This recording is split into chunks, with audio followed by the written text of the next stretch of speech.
Hello there, Senators, and welcome back to Star Wars Democracy.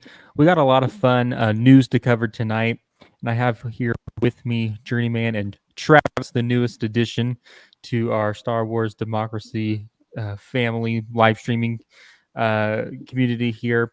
And so let's just jump right into it. So, some news that dropped this week is Lucasfilm is hiring a shot production coordinator, which we were talking a little bit behind the scenes here.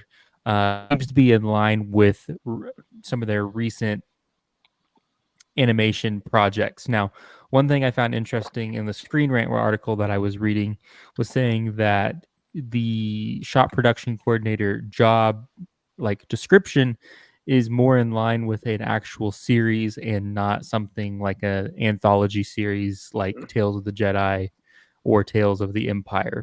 So it seems like we're going to be getting a more like Bad Batch style, Clone Wars style, long stretch season animated series. So that's pretty much all we know. So that was kind of the big piece of news that dropped. We're also going to get into the fact that the Mandalorian and Grogu movie should start filming within the month.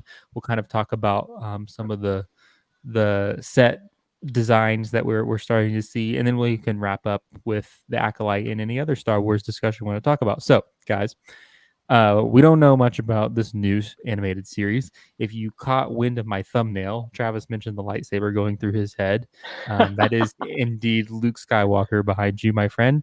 I put that on there not knowing necessarily what the animated series is going to be about. But if I had my choice, and I figured we'd start by this, just going around and having a little Senate discussion here. If you had your choice of what animated series you would like to see, what would it be? And maybe tell me a little bit about why, I guess.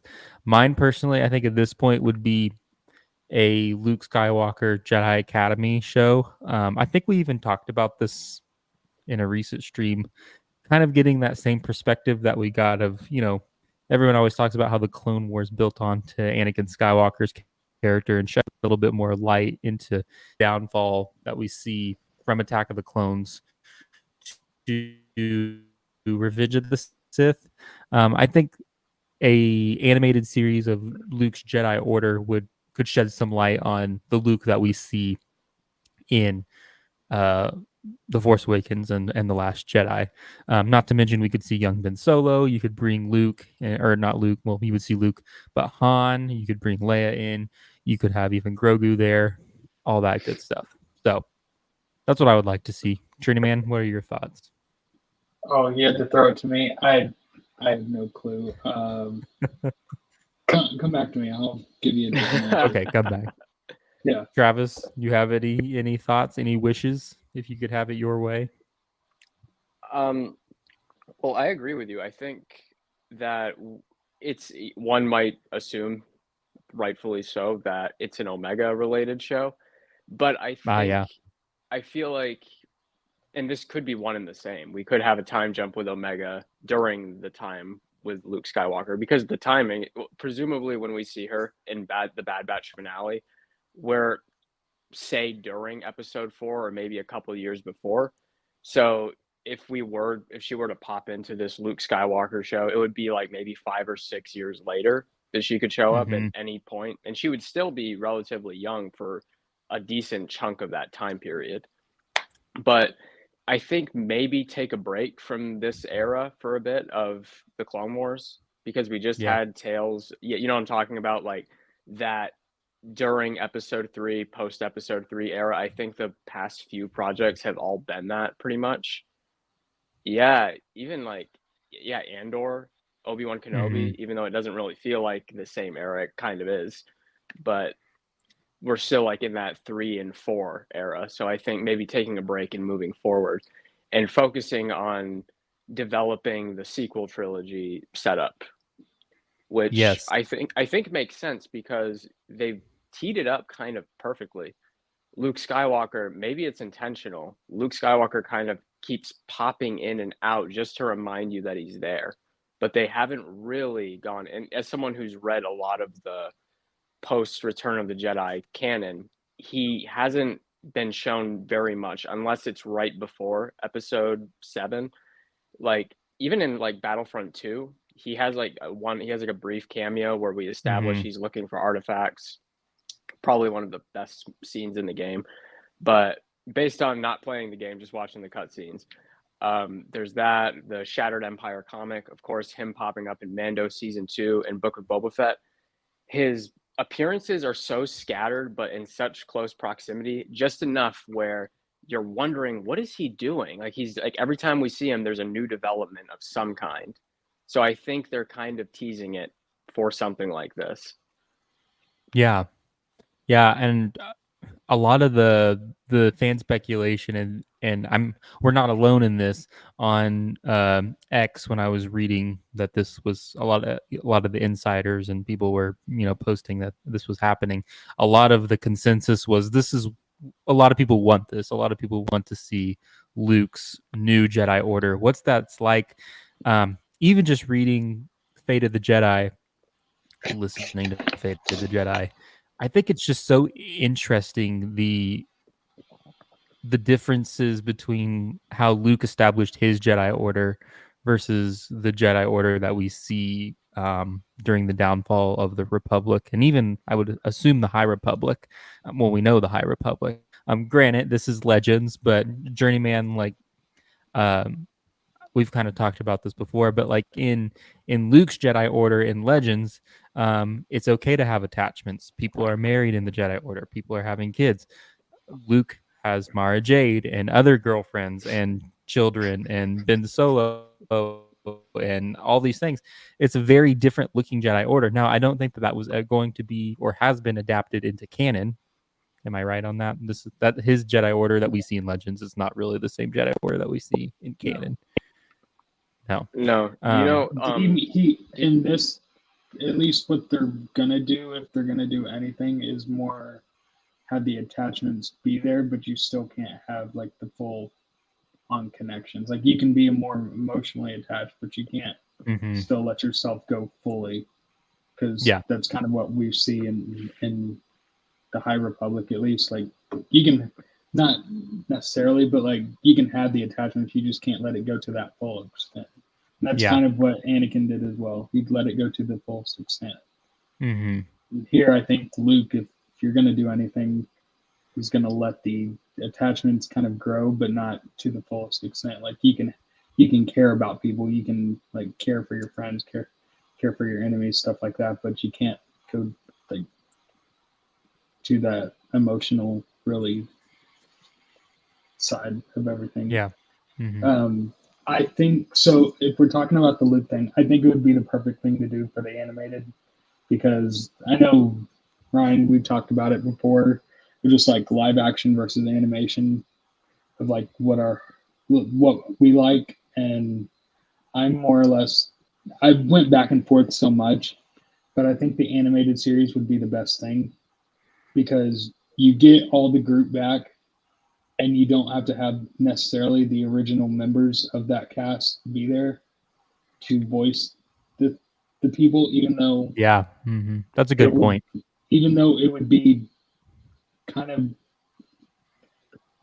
it would kind of be missing a lot of people. Like you would really understand like those people aren't their voices, but Rosario's now Ahsoka, it's kind of going in the opposite direction. But I also think you could have the original cast, at least the animated version, all together. I think the fight scenes, live action is great, but I think the way they're shooting them now is fine. But it's so drawn out and so long, and like you don't have the necessary cuts like you do in Revenge, where to me it feels really sped up, and so it doesn't feel necessarily action packed. Well, they had to slow down Ewan McGregor and Ray Park, because except for that. But like for the most part, I feel like the action sequences would be really cool for animation versions. And also, so fights would be there, and so I think to me, I'm more back on like animated stuff. Like if we can do animation, do animation. Yeah, You also brought up Rosario Dawson, and that just sparked something of like we could see a little bit more of the because like we assume when we see Ahsoka and Luke, at least I assumed when we see Ahsoka and Luke in the Book of Boba Fett, I feel like they had met before. Did you all do you all agree with that, or do you think like that was like one of their first I think they interactions? met off screen. That wasn't their first interaction. Right. So if they're gonna do it, it's probably gonna be in the show, and they I can just thought, do it better. yeah, I thought that would be really cool because you can bring in, uh, what's that voice act? Ashley Eckstein, right? Yes, Ashley Eckstein. Ashley Yeah. Eckstein. You could bring her in because you know she loves that character so much. That would be a really great way to bring her into animation again. We could see Ahsoka make just a cameo. I don't think she needs to be a main character by any means. Although the only reason I don't like that's a great thing. That's the only moment I want to see live. That's my only contention with this show. Really? It's like that I would want to see that interaction with them actually all there. Hayden, like Luke being there, and then he can have Rosario. But like I've kind of grown to love Rosario now. So it's like Yeah, I mean, I don't know. I think there'd be almost something more satisfying with him being an animation, in my opinion. I don't, because like I also I don't know what project we would get that would actually show that no, to yeah, I begin with, know. other than like I think it would be really cool for her to come in and lend some insight into his Jedi That's Order true. Yeah. in like an animated series. But I've got a few people in the chat here. We have Tony says there's a SpaceX launch going at the same time. Totally get it, Tony. Just glad to have you here. He says hi, Travis and Journeyman. How's it going, Tony? Canadian freedom, right? A new senator in the chat, welcome. Says screw the sequel trilogy. Let's see the path leading to Luke's academy. I think we're all in agreement with that, Canadian freedom. We'd love to see that, and I think we all agree and can hope that perhaps a Luke's Jedi Academy, which I think would be a fantastic name for the show, Luke's Jedi Academy, or just Jedi Academy, or something like that. Jedi Academy would be a really fun, really I kind would of do cool Jedi name. Academy. Yeah. It kind of Anyway, sounds like a kid's version for yeah, everyone too. which honestly, it is made for kids. I feel like, and I agree. Like Jedi Academy kind of is very appealing to, or would be appealing to all audiences in terms of a name.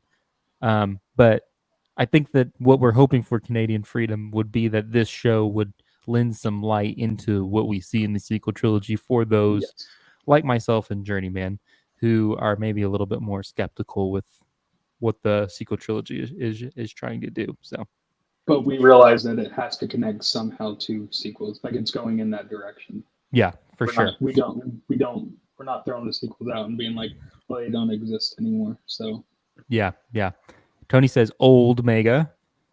Canadian freedom can do can do so much more in animation. Yeah, it does seem that way sometimes. It seems like, and you raised a good point, Journeyman, too. You can bring in some of these legacy characters without having to use the original voices, because I mean that's what they did in the Clone Wars. So really good point there. Tony says for a series between 6 and 7, then either a Luke Jedi School series or another series to help explain the sequels, New Republic Downfall or Rise of the First Order series. Yeah, I honestly think everything you just said there could, we would get insight into the Rise of the First Order. We would get insights to the New Republic. We would get insight into more of an explanation of the sequels. I think that could all be tied up in this series. DM says, hello, boys. Watch the show. Came in late. DM, we're going to be talking about the fact that Lucasfilm is hiring someone to presumably work on a new animated series. At least that's what it's in line with some of the projects that they've done in the past, in addition to the Mandalorian and Grogu. And we'll talk about the Acolyte, I suppose, a little bit at the end here. Canadian Freedom says the Jedi Path, which is also a very cool name. All in favor of the Jedi Path. Can we get an I? Yay or nay? Yay or nay for the Jedi Path? Nay, we're going to Jedi Academy? Okay, fair. Okay. Anyway, is that your vote, Journeyman? Is you'd like to see a Luke Jedi Order as well? Yeah, I'm. The only other thing that I would like to see, I know they're gonna eventually do a show on it, but if they could do something with Ray, like before, I think Ray, something before we see her in the sequels, you kind of build up her character before we see her.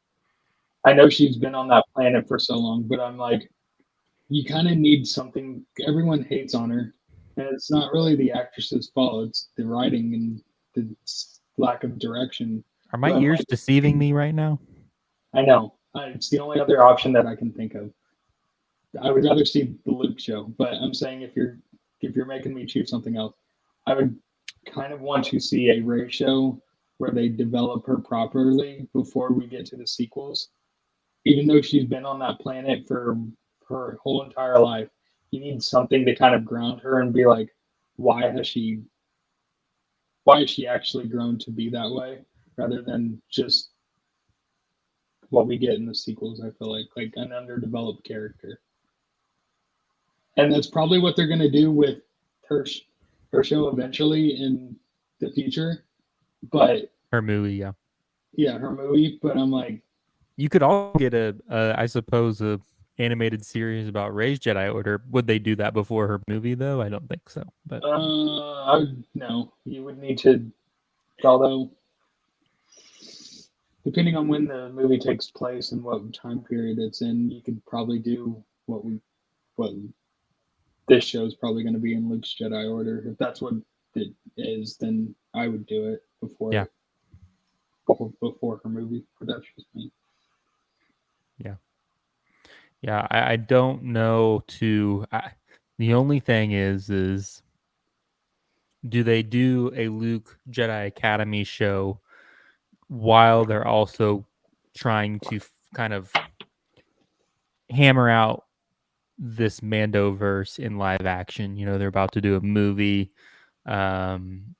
With we assume Luke's going to come into Dave's movie, maybe even the Mandalorian and Grogu movie, which we'll talk about in a little bit. But I don't know if they would throw an animated series in, or maybe it's the perfect time. I don't know. Which my question to the whole show is, if let's just say it's Luke's Jedi or around the time of Luke, right? Mm-hmm. In that time period, whose story are we following? Is it like a completely new story, like new characters, new types of people, and then you have the cameos come in, or are you like connecting off of like Omega or Luke or Ahsoka? Like whose story are we kind of following? Because that Travis, would be my question. I divert to you because you've read more of the you've read more into that. I know you said that Luke's not very prominent in some of the hard copy physical material, but my understanding of this time is that Luke's kind of going around the galaxy, like finding relics and things like that. And then isn't he bringing Ben Solo along with him? Yeah, when Ben Solo's of age, like 16 or so, that's when he starts doing it. But to address what Canadian Freedom said earlier, I only have to say this. 1 second, that didn't work. That's what I got to say to that. There's a whole lot of sequel trilogy right there. That's a sequel trilogy, and a whole animated series about this. Yeah.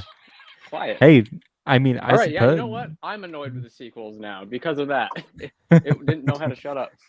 I haven't changed the batteries in that thing since 2017. Those things have held up, and I've hit the button on that thing every single morning. That's hilarious.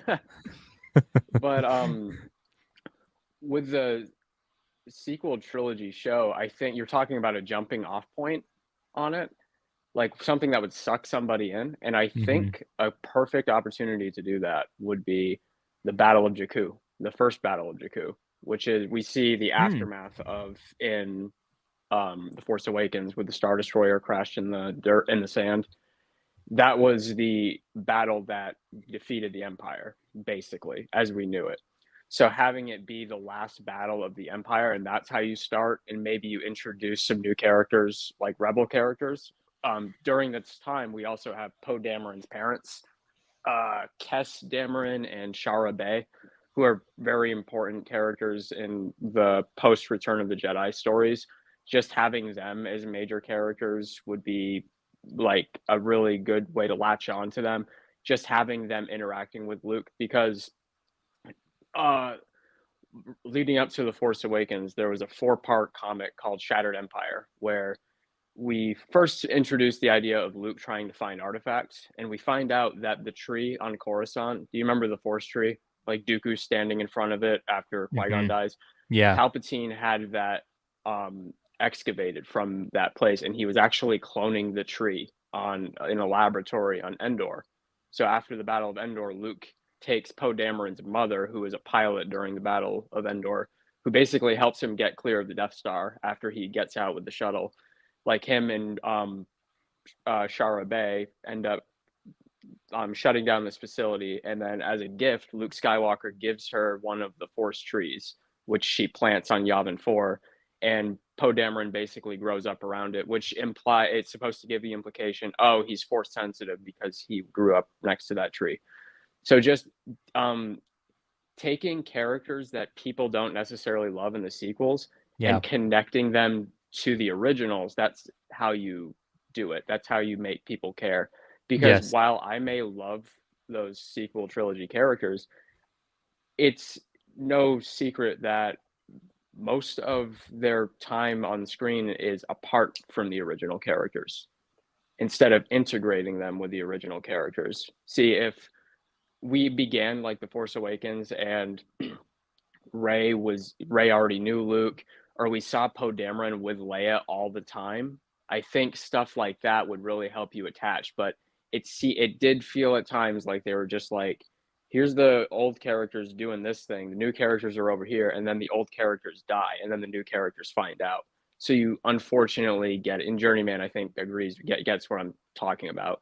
It's natural to feel some detachment. You're like, oh, so all the time we spent with this person, we could have been seeing the characters we wanted to see, but now they're gone. So it feels almost like cheap. Yes, and I know what you're talking about because I took a break from watching NCIS for so long, and I'm rewatching it, and you bring all the new characters in for the show, and that's why I left this, like wanted to stop watching it, is because everyone I knew left, and I didn't like the new characters. But I actually gave it a shot and watched kind of how the story plays out, and they bring them in for an episode, and you're like, that was an interesting person. Maybe they should bring them back, and they eventually do. And so then they're integrated into the team, and you're like, okay, this group of people that have been changing are better than I thought that they were gonna be, just because of a couple interactions that they had throughout a couple of episodes. You're like, okay. And to your point, that's kind of what they needed. They needed some time for people to sit with the old characters and like learn a little bit of history and kind of have the quote unquote passing of the torch. And there was really no passing. It was just like, you are the new characters. Here you go. It's like, how are you supposed to capture the old audience and the new audience together and like have them say, okay, this was the correct way of doing it? Yeah, along those same lines of kind of what you guys are talking about, Canadian Freedom says animation to tie old school into sequel gently would be the goal, and I think we all agree with that, right? It's like there's nothing wrong with kind of passing the torch a little bit more than what we got in the sequel trilogy. I've been watching a lot of interviews lately, like clipping them and making them shorts and stuff, and came across one with Mark Hamill and just him kind of sharing that he was a little sad that he didn't get to have the band back together with Harrison and Carrie before Carrie passed away. And you got to think that, even if he wasn't able to do that in person, there probably would be something satisfying for him to get to see that kind of take place in a different form of content.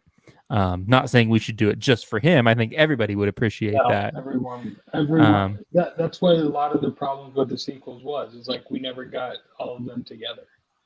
We never got like the quote unquote band back together. And so Yeah. that's one way that you would actually do it in And the most probably respectful way you could. And I think it was because it didn't serve the story that they were trying to tell. But it did seem kind of like a missed opportunity. So Tony says, I would also go with a Luke archaeological series with R2 gathering relics. I think that would be so cool, Tony. Like just to kind of see Luke going around the galaxy with R2 and, going to different planets and meeting different cultures. And I mean, you don't have to have a big bad Sith or, something going on for like there could be threats. I mean, we see it in the Clone Wars, we see it in Rebels. There's little miniature character arcs that all the characters go through, and it doesn't have to be anything like spectacular. But I think that would be seeing what kind of relics he's able to gather and the lore that they could tie into those would be really cool, I think, to a lot of fans. And it'd be cool just to see Luke on the screen. But yeah, Canadian Freedom says, just think it's hard for us old guys, LOL, whom have read all the EU books for years and have had the story in mind for years and thought it was better than sequel to move towards the sequel. But, and then he says, if you could tie old EU with sequel smoothly, I'd be down. Yeah, that's something that we've kind of been talking a lot about Canadian Freedom over the past couple of weeks. We had Travis on a few weeks ago. I think it was 2 weeks from tonight. Or 2 weeks ago from tonight, where we were talking about Abeloth and how they can incorporate Abeloth. And I'm just now catching up on all the Legends and EU material, and so I'm reading Fate of the Jedi. I know. Travis has already told me that I'm starting at the end. Yeah, it's really cool. I will say this though, again, having like been creating shorts and watching a lot of interviews, my understanding is George never considered the EU to really be canon. I forgot what interview it was, but you could probably tell me that he said basically the movies and the TV shows, if they were in it, then it was canon.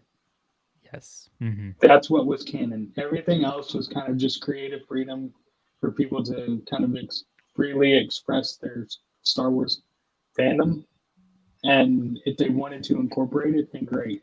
But he never really considered those canon.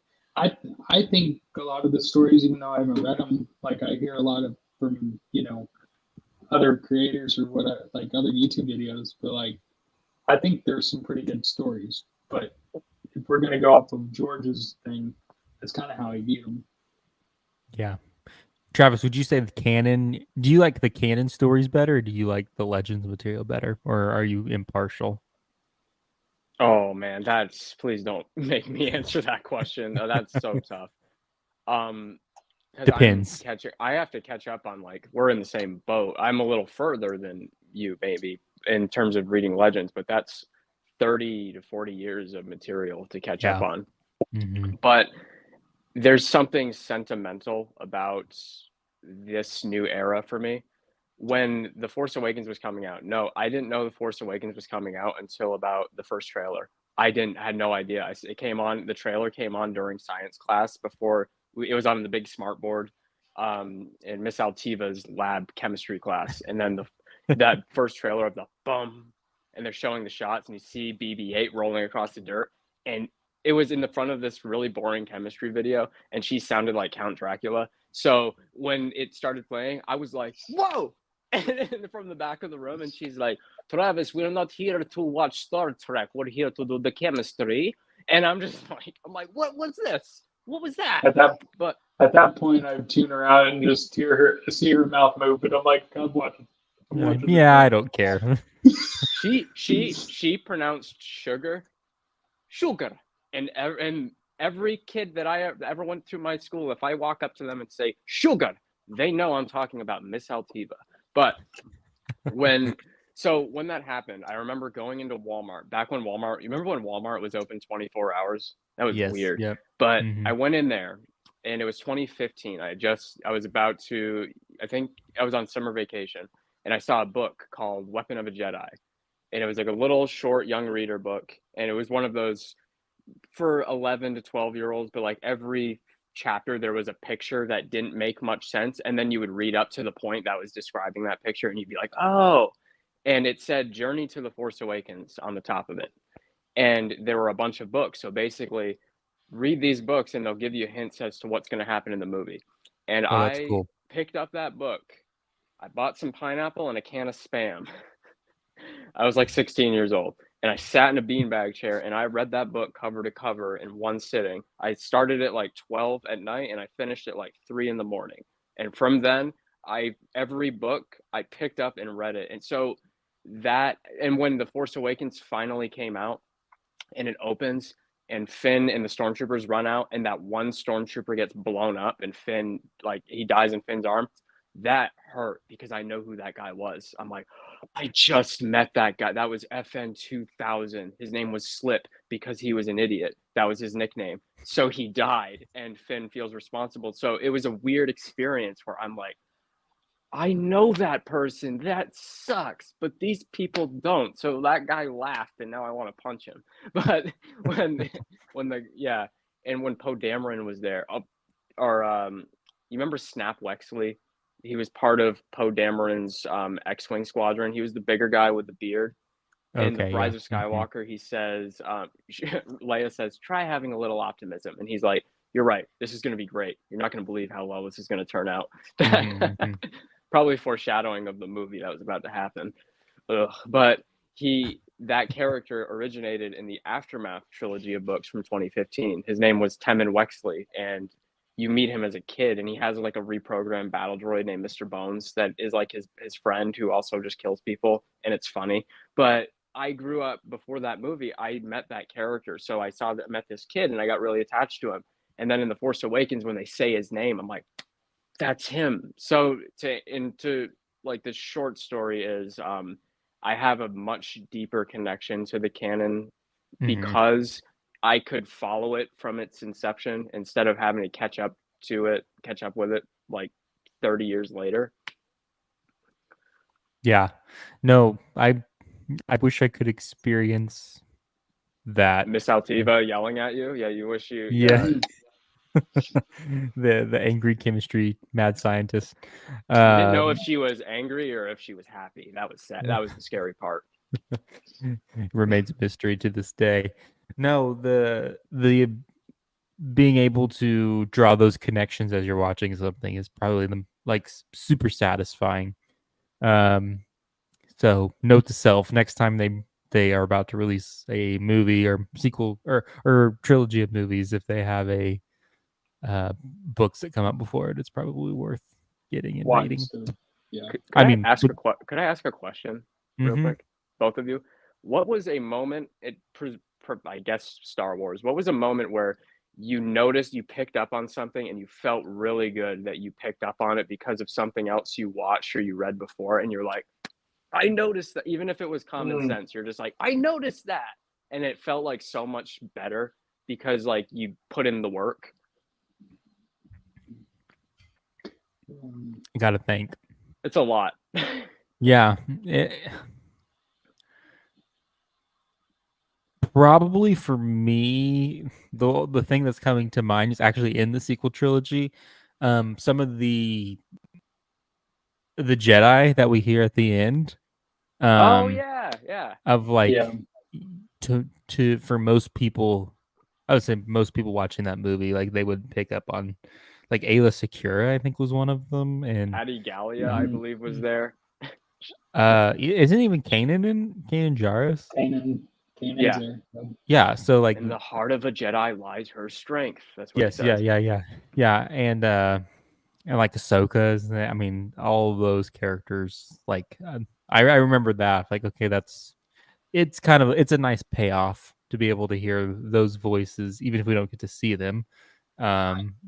I think mine, I know it's very basic, but like watching Clone Wars, and then because I'd never watched Rebels, and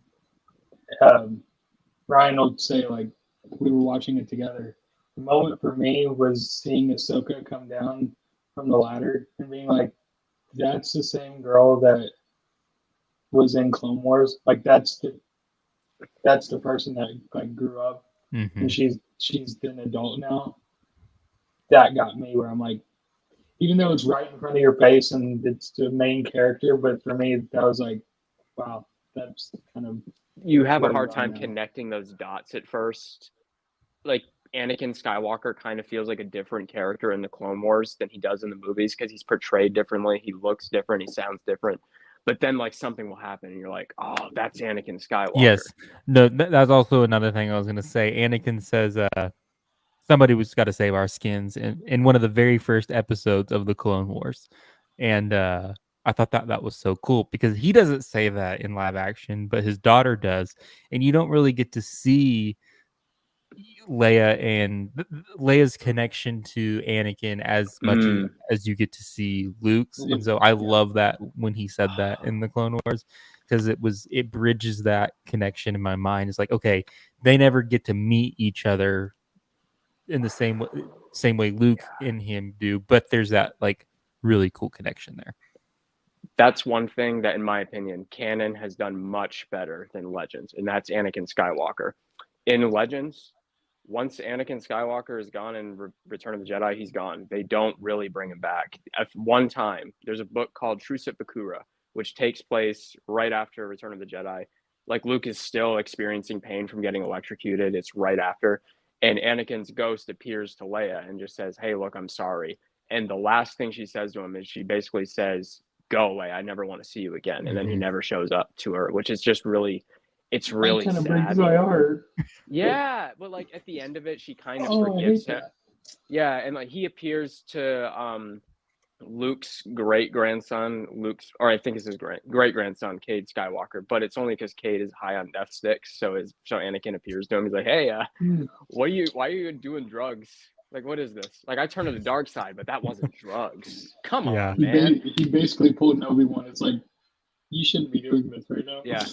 Anakin Skywalker's showing up left and right now. Like as time goes on, he's kind of a character. Like we're exploring the idea of a Force ghost being a character, which I can credit to. I think a lot of credit goes to Rian Johnson in The Last Jedi because we saw when we saw Yoda, we got more context as to what a Force ghost could do, and that they were more tangible and capable of emotion than we thought they were. Yeah, that's a really great point. That's something I've wanted to see the afterlife more heavily explored in Star Wars, and we're getting glimpses of that with the World Between Worlds and Ahsoka. And I think that's another point for me, though. What the connection was from the Ahsoka show. Now that we got a World Between Worlds from Rebels, like seeing that come up and then knowing where we instantly were, that was like another moment. Where I'm like, I know exactly where we're going. Yeah. But to Travis's point, like from a book that I've read, I don't read too many books, so I can't really say from like books. It's more or less like TV shows to TV shows. It's like really weird. One that was recent because Ryan might know this, but I didn't see Ahsoka for the first time until like a month ago. I didn't see it. Like it took me forever.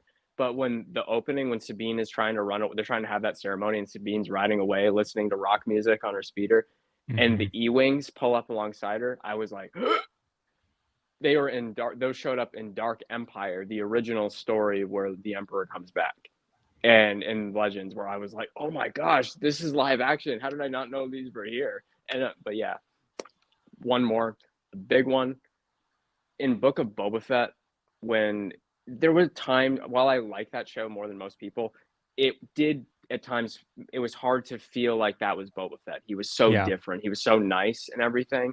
There were moments, definitely, but he had his helmet off all the time. He was talking a lot. The moment at the end in the finale when he has his helmet on and the Pikes are outside and like Mando and him are like, all right, are we going to make this last stand or what? And he's just like, and it's zooming in on Boba Fett's face and he's like, I can't abandon this town. These people are counting on me. For the first time, I had that reaction Journeyman had with Ahsoka, where I'm like, that's Boba Fett, and like he's come so far. Like he was this guy who was just a jerk, and now he's finally doing something good. That was a big one for me. Yeah, no, that's very cool. catching up on a few. Then Tony has a question for you, Travis, or maybe it's for the whole group. We'll circle back here in a second. Tony says the same can be said about seeing the characters in Episode 3, Revenge of the Sith, having backstories in the Clone Wars makes the rewatch of Episode 3 more impactful. Yeah, I think that's what we're all hoping for and going for with this show. Oh man, yeah, you're right. Oh gosh, because I think of Coyote-Mundi dying, and I'm just like, hey, who's that guy? I guess that guy that was sitting down in the last 3 movies. He died, but now I think about the Battle of Geonosis, where they're all counting their kills with the battle droids, and then like Coyote-Mundi is just like 61, and then Anakin's like, what? He's like, that's my count, 61. What do I win? And he's like, my undying respect. And now I just think of that when he gets blown up, and I'm just like, oh, it kind of hurts now. Yeah. The Clone Wars, I think, did a lot for Revenge of the Sith in particular. So I think it would be really cool to get something similar for the sequel trilogy. Tony says Perfect way to tie it into what you're talking about. The last season of the Clone Wars, remember the first episode where Anakin walks out in front of the battle droids because they're trying to crawl under a bridge or something, and he does and it's a clear homage to Luke Skywalker in Last Jedi when he walks in front of the First Order. It was the first episode of season 7, and he walks out and he's like, and the battle droids are looking at him, and he's like pretending to surrender, and it's a clear homage to Last Jedi. That was an early example that Dave Filoni really. Do you know what I'm talking about, Journeyman? Yes. It's the first episode of the Siege of Mandalore. It's towards the back.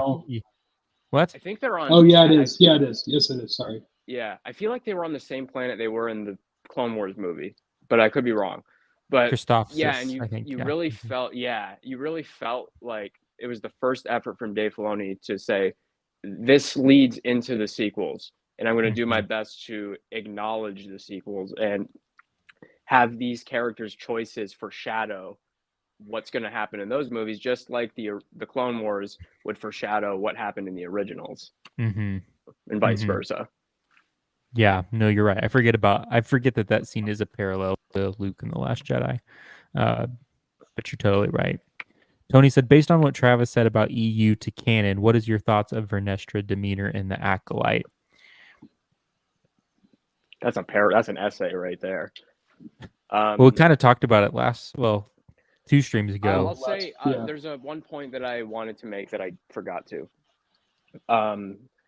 That is that while Vernestra, for casual fans of The Acolyte, you may be aware that Vernestra was in the High Republic and that she's still around. So you just get the impression, oh, she's old. That she's like a lot older than a normal person. She's only 116 years old when we meet her in The Acolyte, which is fascinating because it isn't. When you think about it, you're like, oh, she's not that old in comparison to someone like Yoda, who's 800, 900 years old. This is just 116. There's human beings who have lived to be 116. She's just someone who's been around slightly longer than the normal person, but long enough where she's seeing her generation die. And she's seeing this new generation come in. With Yoda, he's had, with the first 100 years of his life, I'm sure like seeing the people he knew die was devastating. And the next 200 years, it was still devastating. But by the 500 year mark, the 500th, like the 5th century of his life, he probably not necessarily became numb to it, but he became more I can't think of the word. He accepted more what death was, and it allowed him to make peace with it more. Hence why he's such a wise Jedi. And that's stronger. Why he says, like, it is. What does he say? What's the let go of everything you fear to lose? Well, he says death is also a natural part of life, basically. That's it. Thank you. Death is a natural part of life. But Vernestra doesn't really have that. She's in that early phase where, for the first time, she's only been around 116 years. Some of her friends probably lived to be 90, and like her human friends, and now she's seeing them die, and she has to be, for the first time, experience what it's like to see a new generation coming after her and the changes that come with it. So I think a part of that is her being afraid. It's that generational gap where she's like, this isn't how it was, and I'm kind of alone now. I have no one to relate to. I'm around just long enough to see these younger people starting to make mistakes. And now the question is, what can I do to stop this? So I think to answer Tony's question, I think if she was maybe 500 years old, that wouldn't be it wouldn't be as much of a point to bring up. But she's just slightly older than the normal person. So I think her demeanor is of someone who is afraid. They feel out of time and out of place. And they don't know if they're just basically the old person in a room full of teenagers. That's what she is. And I think if you look at her behavior, it kind of adds up where she just I don't know how much longer I'm going to be relevant in all of this. Yeah, I think that kind of plays into this comment here where Canadian Freedom says Vanestra in the books and comics was a totally different character than what she's portrayed in the Acolyte. And I think to some people that's frustrating, but I based on our conversation a few streams ago, I think that is true, but I like that a little bit because like you're saying, Travis, the fact that she's been around so long, but not long at all, really. But not long in the grand scheme of things. In the grand scheme, not long at all. But she's been around long enough to have gone through things that have shaped who she is. And I was thinking about it too. You know, if you look at her in the Acolyte, she's really a character who's who's starting to exhibit a lot of fear. And I think the byproduct of the fear that she has is she's trying to hold on really tight and control everything. She's trying to, and that's not going to be possible for her. She's basically bottled up her emotions and all of it. Yeah, she's definitely hiding something, and she's definitely afraid, and her fear is coming out in the fact that she doesn't want anybody else to have eyes on the situation, and she's trying to solve everything. And I think it's all going to blow up in the end, perhaps in the last episode. But we're kind of jumping ahead to the Acolyte now, so we'll hold off on there for a second. Tony says he agrees with you, Travis, on the Book of Boba Fett. Yeah, Tony gave me goosebumps just thinking about it. Yeah, but then it's undercut. That moment is kind of it works, but it's undercut with I forgot what is his assistant's name, the Twi'lek dude who's like a nerd, who's just like, might I offer an alternative? I went to Coruscant, but that doesn't mean I'm better than anyone else. And like Boba Fett writes that note for him to read to the Pikes, and it's just like, I was like, I present to you the following offer, and he like gulps. He's like, read it, and he's like, nothing. And it was like, I'm gonna fertilize the fields with the corpses of your dead, and I'm like, what? Oh, that was funny. Oh yeah, that show and Andor are ones that I need to go rewatch now that I'm able to rewatch them in there without having to wait a week. Basically, I feel like we're gonna see Cad Bane again. I think so too. I don't think that's it for him. So too. Possibly in the Mandalorian and Grogu movie, which is a great segue. Actually, what a segue! What a segue! In Toto. In Toto. Yeah, we could see both of them. Before we completely segue, though, I just want to say that since we have Tony here, the channel members who are, by definition, senators are currently voting on the name of this Jedi. My avatar here. We need a name for this Jedi. And I'm proud to say that Travis is actually the one who helped kind of conjure up most of the Jedi's name. He put forth the legislation, I suppose you could say, to have this Jedi named. Currently, I think we're going with. Did we decide it was pronounced Aaron, Travis? Aryn? Is that how you would pronounce it? Aaron Northstar. Aaron Northstar. That was what I came up with, but then you came up with Aaron Polaris, which I actually kind of like more. And the idea, and then Tony added to it saying Northstar could be his nickname. Or the name that he's known of. Because the Acolyte in the High Republic, a lot of the Jedi do have a nickname because they're so famous. So I do like that. Yeah, the North Star Jedi. We don't know. Maybe he comes from the farthest planet to the north. Tony was kind of making up stuff. You don't have to use this, but I already have it all written down where he comes from and everything. Okay. But yeah, just share so I like to be able to visualize everything. Yeah. No, that's one thing, and that's kind of a good point. Is I want the community to be involved in this character's story. I do have an idea for the first story, but I do want the community to be involved. A great place to share like suggestions and thoughts is the Discord, which there's a link to in the description of this live stream if you want to join the Discord and share your thoughts there. But currently, I'm having channel members kind of confirm some of these things. So Tony is a channel member casting their confirmation votes for this Jedi's name right now. And so far, I think Aaron Polaris or Polaris? What would you say? Because Polaris is the name of, yeah. As the name. Aaron Polaris. It has more of a ring to it. I like it. Yeah. Yeah. I have the hyphen in the middle too to make it a little bit more Star Warsy. So if you want to cast a vote, you can become a channel member, and then there'll be other things to vote on in the near future. It's also a great way to support the channel. Sorry, I just had to plug that for a little bit there. But let's go to the Mandalorian and Grogu. I wish I could pull up the screenshot. When I read this, I just pictured you with an "I voted" sticker for some reason. I don't know. Do you think they had those for Palpatine and everything?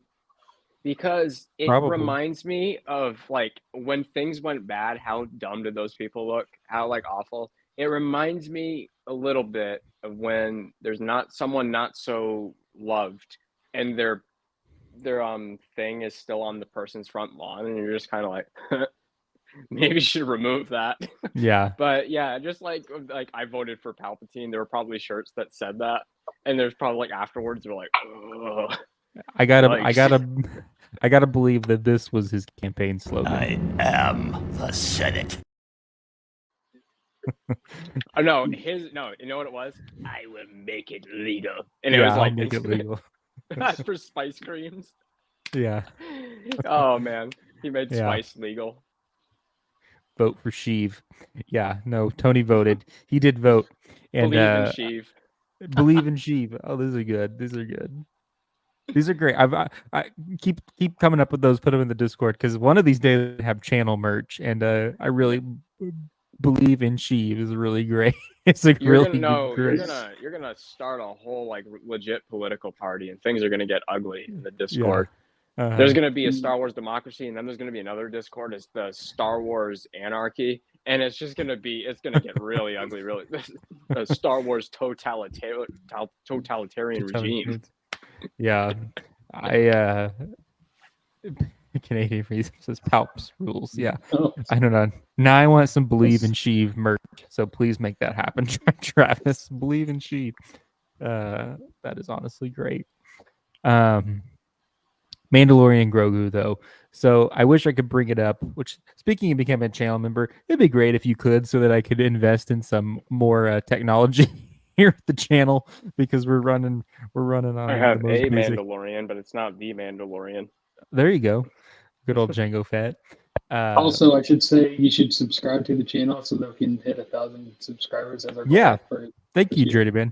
Yeah, one of our goals is to get to 1,000 subscribers, which I'm proud to say that we're moving on up there pretty quick. So that's has been one of my biggest goals of the channel is 1,000 subscribers, and we're at 831. So we're making a lot of our way headway. downtown. Yeah, making our way downtown. Oh, thank you, Canadian Freedom. Got a new member. I really appreciate that. Make sure you go cast your vote and confirm the Jedi's name. I really appreciate that. Thank you so much. And join the Discord too. Travis is in there. Journeyman. Well, you're a part of it, but you rarely make your appearance. It's a very special occasion when you. I'll just bust through the door like Stone Cold. So I really appreciate that. Canadian Freedom means a lot. Mandalorian and Grogu. That's where we're trying to go here.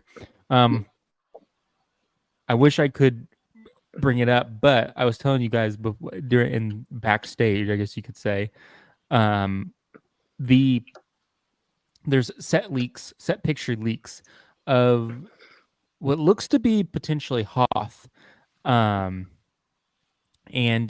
I posted it in the Discord in the general, like there's a Twitter post that I posted there. It looks like the turrets. They're building what looks like the turrets from Hoth. And Journeyman, that's all that we really know. We suspect, we've heard the Mandalorian and Grogu movie will begin filming this year. And so that's going to be super exciting. We don't know what it's going to be about. You said that you had a really good theory, though. Was it pertaining to Hoth? Yeah, well, that was going to be my question. Do we know it's Hoth, or is it just a frost planet? Because my theory goes like this. We know that Luke kind of gives Yoda's lightsaber to Grogu, right? Or he had the choice and but Grogu still has it, right? No, he didn't. He chose the shirt. He chose the shirt, so I don't think he has it. So presumably Luke still has it, right? Yes. Yeah. Yes, sir. So he might still become a Jedi. My theory is he's never, because they have those Jedi tests or Jedi trials, right, on Ilum. And that's where I'm kind of thinking if they were going to go to a frost planet, go back to Ilum so that Grogu could finally feel the Force and like get his own lightsaber. I know where Travis is going with this, I think. Yeah, does he know where I'm going? I don't think he does, but I think I know where you're going because Ilum becomes Starkiller Base. Is what becomes Starkiller Base. That's Ilum. That's what that became. I'm just saying. I think and it's being excavated. It's already being excavated at the time of A New Hope. Shortly after, like Luke goes there and he sees them, like the shape, the laser obviously isn't there, but the shape, like they're already like ripping out the center of it. And he's kind of like, I wonder what's going on here. I don't have to worry about it, at least. Yeah, that would be cool. I mean, they could definitely go to Ilum, and I don't know. I don't know if there did be any Kyber there, but well, they took it all out to go. But I'm glad it took us there. I guess you're like, I wasn't wanting to go there. That's the only other frost planet I know that they have trial. I mean, there's got to be others. Well, these are specifically these. It looks like the turrets from Hoth that we see on that planet. And again, I wish I could bring. Tony's right. Sorry, Tony's right. It was being mined long before A New Hope. It was being mined in Fallen Order. I forgot. Kenny Rin says WDW Pro has been saying Luke's a big part of the movie. I see him in a small role. What do you guys think? The plot is so wide open. I'm kind of nervous. I don't know what to expect. And I'm glad to have all you here because that's kind of what this conversation was going to go to, is just what speculation we could gather. I thought I was trying to think, why would the Mandalorian and Grogu go to Hoth? Let's just say that it is Hoth. Why would they go there? Could the New Republic enlist them and going on a mission to recover something from the abandoned base for some reason? I mean, I don't know what would be there, but well, keep talking. I have a thought.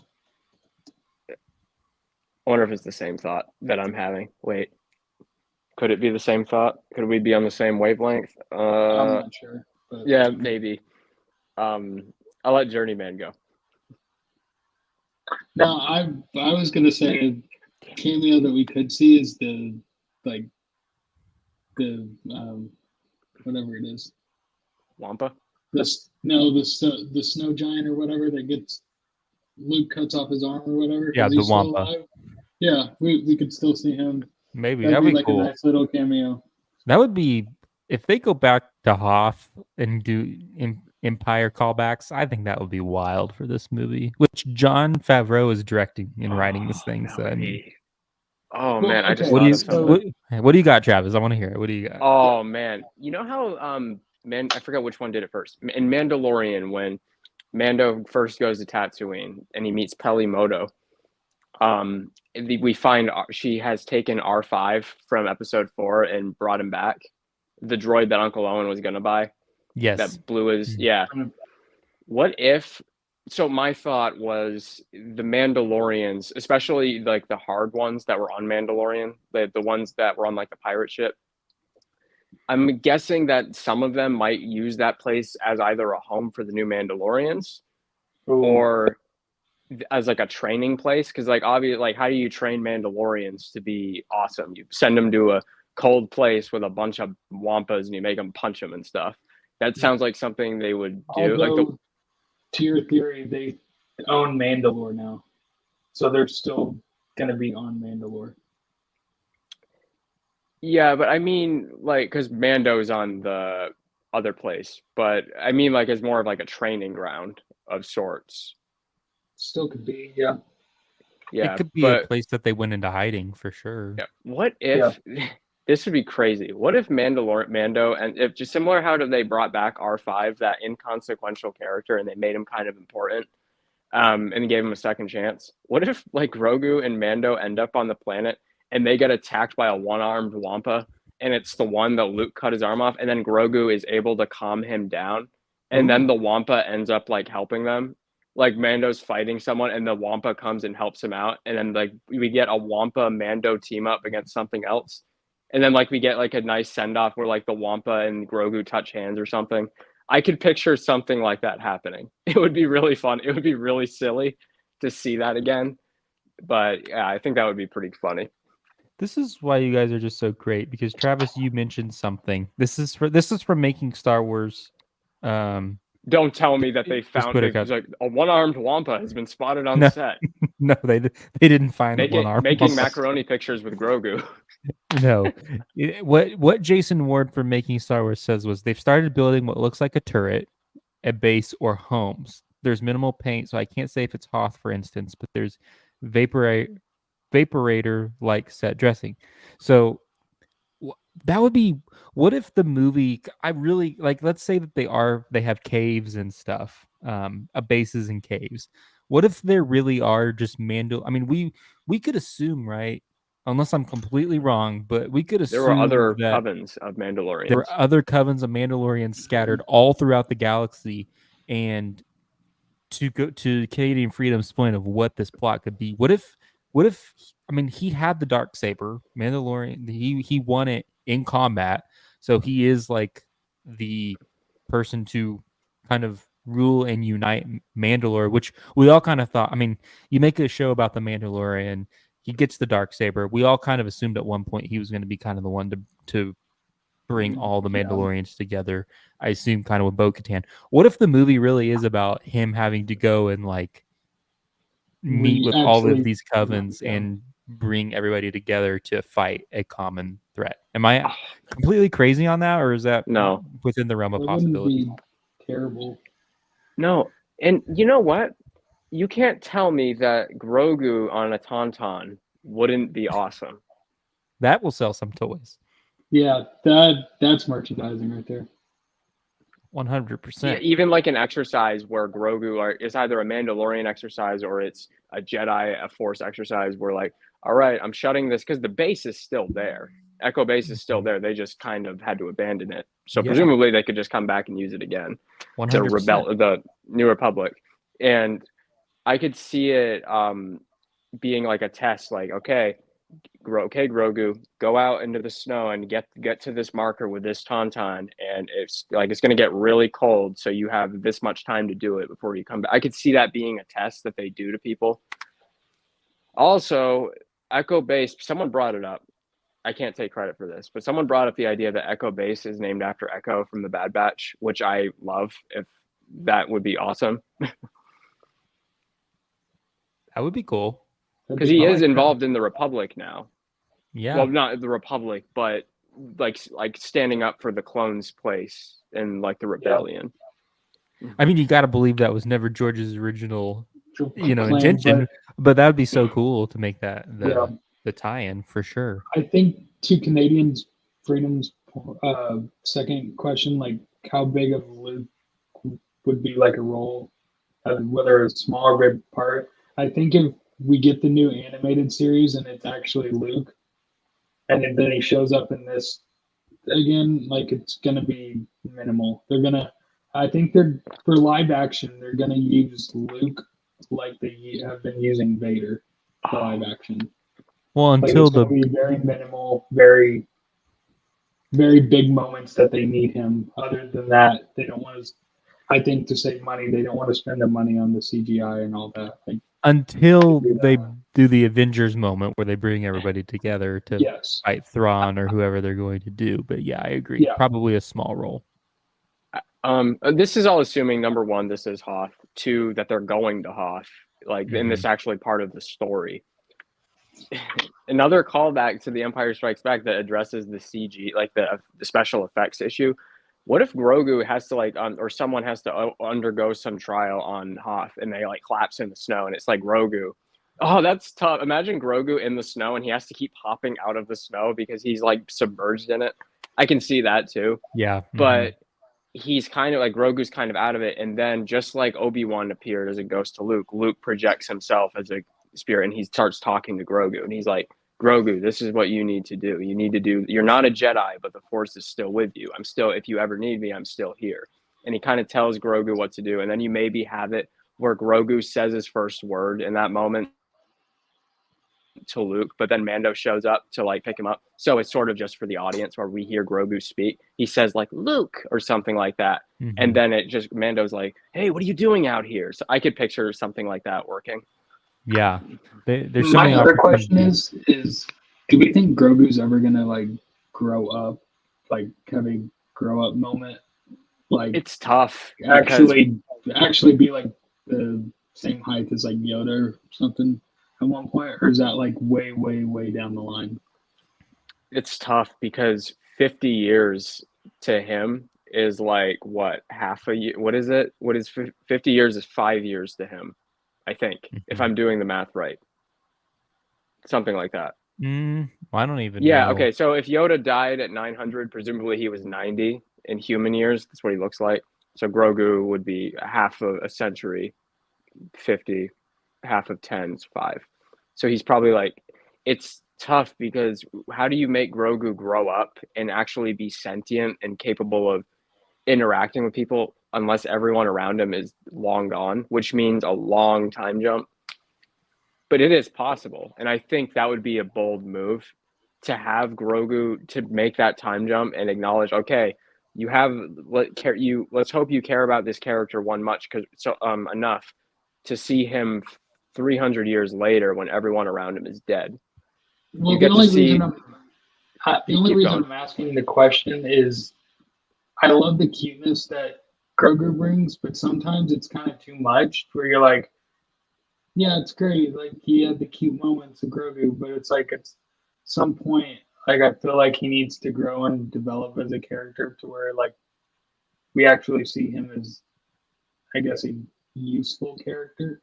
I gotta say it. Interacting with other people. I gotta say it. I never found him cute. When I first saw him, I wanted to drop kick him across the Walmart parking lot. It's treason, then. I would agree with that sentiment, Ryan. Thank you.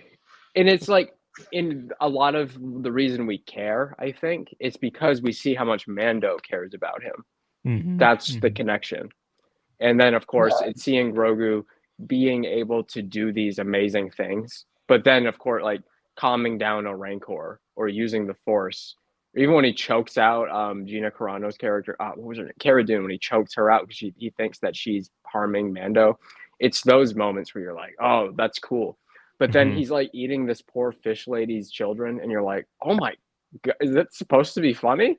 Because like she is like her whole purpose was to save her children, and she knows that she came on this ship with 30 of them and she left with like 7. She just I'm like, oh my goodness. Yeah, I mean I don't really. The only thing is I got a son now, so I'm excited to put him in some Grogu clothes when he gets a little bit older. But other than that, I'm looking at a Grogu poster right now. Oh yeah, but I mean, I think I don't think that they're going to grow him up as much as we think we're going to grow him up. No, and I'm not saying like go full Yoda, like where Yeah. I'm Well, just I saying, think like at least grow him to be at least a little bit more useful, in my opinion. I think we'll get to that point eventually. I think he might be in the Rey movie, or I mean, I think he's alive during that timeline. I think we'll see him a little bit more grown up, maybe a teenager at that point. I don't really know. I suppose it's about a 30-year time jump, but I think there's a way to do it, and it's one of the things you have to be careful when you reuse, because if you keep using this thing, and you might already figure out where I'm going, if you use this place this over and over, it's gonna like get really old, and then everything's gonna feel cheap. The world between worlds, imagine, like, I don't know if Mando could go there. Presumably, if so, I don't know.